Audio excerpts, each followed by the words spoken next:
Hey guys, welcome back to the Marketing Food Online podcast. Today, we're talking about FBA and food products.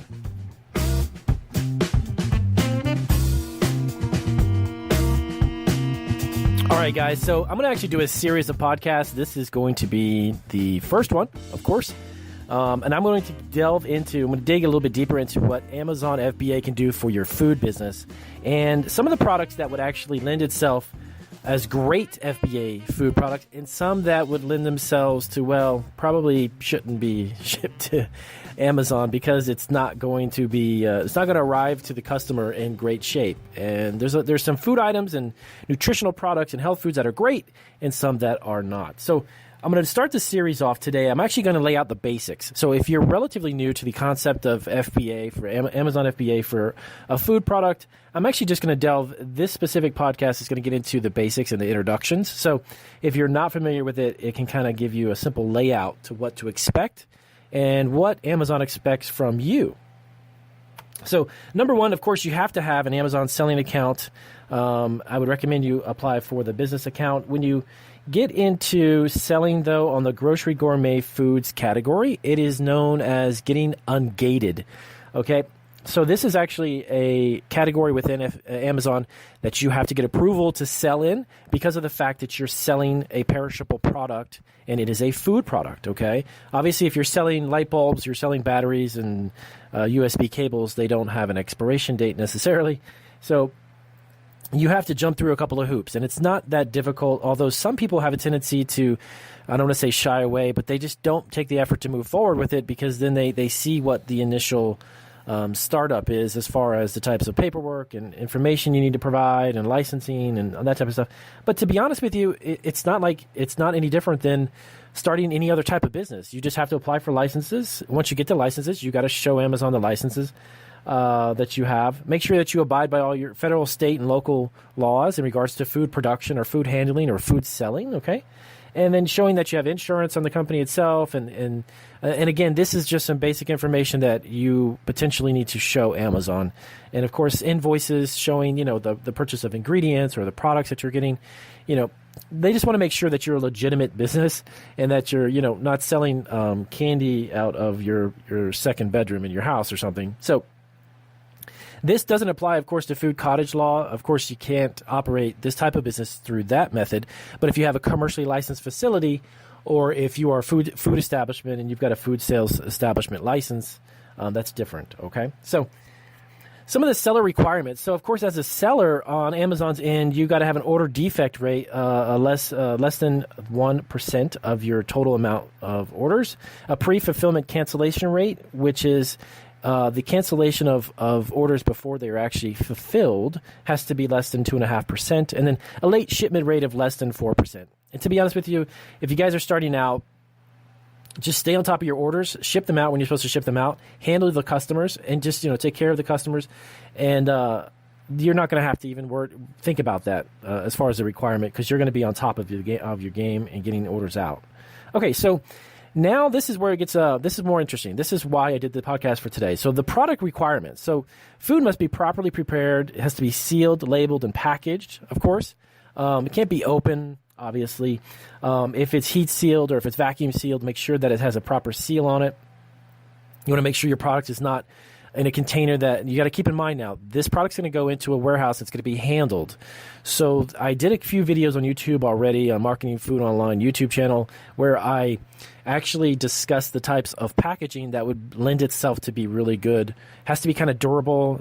I would not recommend glass. You can do glass, but I personally would never do that.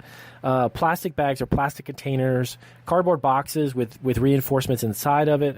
These are the types of things that really are good for their type of environment in a warehouse. So, of course, you must be licensed or approved by the government agency within your state, city, and county for the types of products that you plan to sell. So, if you're selling, if you're licensed to do a business and you're selling detergents and clothing items and you start to get into the food business, that is a totally different type of license. You can't cross over the two of those, obviously, unless you're selling at a grocery store. But if you're a grocery store, that's a whole nother podcast. So you can't mix the two. If you're not licensed to sell food, well, you just need to get your license to sell food. You must ensure also, make sure that your business and products, the operations, comply, again, with the federal and state laws. These are not difficult to follow, okay? And they're very simple to Google within your state or city and then track down what agency. Could it be the Department of Agriculture, who inspects you? Is it the health department? There are a couple of different agencies, and it depends on your state and county and city. Everybody has their layer of rules, I guess you want to say. So that is something you want to definitely keep in mind. Also, the next thing that's super, super important to keep in mind, date-sensitive products. So food items that are sent in, okay, it must have an expiration date permanently marked on every unit, okay? Unless you've got some type of an exemption, as it states. You need to have an exemption for that. But traditionally, like a best buy or an expiration date needs to be on a product. And, of course, there's two differences. Those two things are different, by the way. I'll do a separate podcast because that's kind of a very interesting subject. A lot of people don't understand that there is a difference between the two. But the FDA has certain regulations which were kind of interesting. I read up on this quite a few years ago about expiration and best buy. So make sure it has that on there. And, of course, and make sure that every unit that is shipped is one that's set for sale. Now, what do I mean by that? There are some ways of packaging products that are in multi-packs, and they're not specifically labeled either with nutritional labeling, allergen labeling, or ingredient labeling. They're just in a large quantity pack, and each of those individual units are not actually packaged to sell. Okay, so let's say you buy a box of Twinkies. Okay, you buy a box of Twinkies, and you take it home, you open it up. The box that it's in is for sale. The individual units are not labeled for that reason. So make sure that the individual units are labeled when you're selling them in an individual basis, okay? Very, very important to distinguish the two. So the next one is make sure that the fulfillment centers, the shelf life details are updated on the products themselves. So again, the information that is when you send out a set order that you've shipped out, make sure that everything is up to date, okay? So the units that are in stock, if they're set by a certain expiration date, they don't overlap. I actually learned this, not necessarily the hard way, but I just learned this by doing it. I had 2 shipments. One of them, when a product was getting low, and I reshipped it out and had a much longer shelf life. Well, there were some units that are in stock that had already expired or they're getting ready to expire. So you want to make sure that you sell through those expiry dates prior to replenishing. Now, I know that sounds kind of a tricky thing to do, but if you have it, let's say it was October 1st, and you had a product expiring October 5th. And October 1st, you were low on a product, you shipped it out, and now you've got a product that's good till next year, right? Several months out. Well, the inventory that's in stock, it could be a chance that the newer stuff gets pulled, and then you've got a product sitting there that already expired 4 days out, and that's going to be a little bit of a problem, okay? So enclose and seal food and packaging suitable for shipping. Now, this gets into what I mentioned before. It must be food from a contamination and spoiling or melting and a damaging standpoint. It has to be in a container that can withstand, packaging that can withstand all that, okay?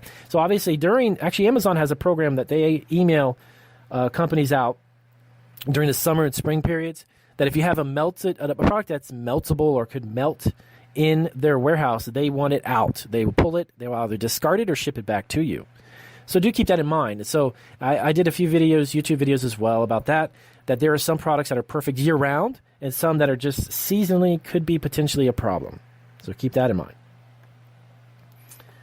So you also must list the grocery gourmet food products using the manufacturer's UPC code. Now, if you are a brand and you want to register your brand, you don't necessarily have UPC codes on them, but you want to have your own brand. Brand registry is a way you want to go. And the whole process for that actually is another podcast.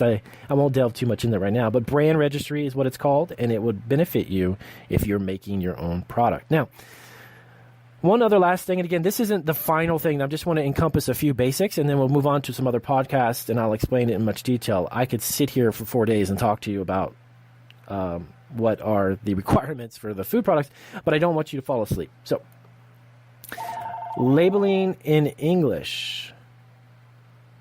Labeling in English, making sure that all the products that you have, of course, have English text, English fonts. That is one of their requirements, and it has to have that on there. And, of course, if you're creating a product that could potentially benefit from having multiple languages on there. And I've actually have seen some. There's a lot of products that come out 4 or 5 languages, believe it or not.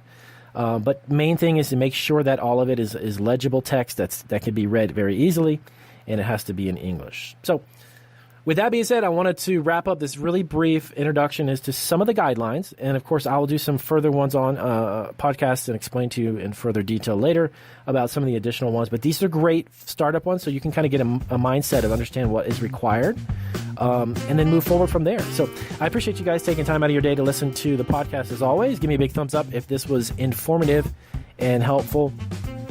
And as always, thank you guys for subscribing to my YouTube channel.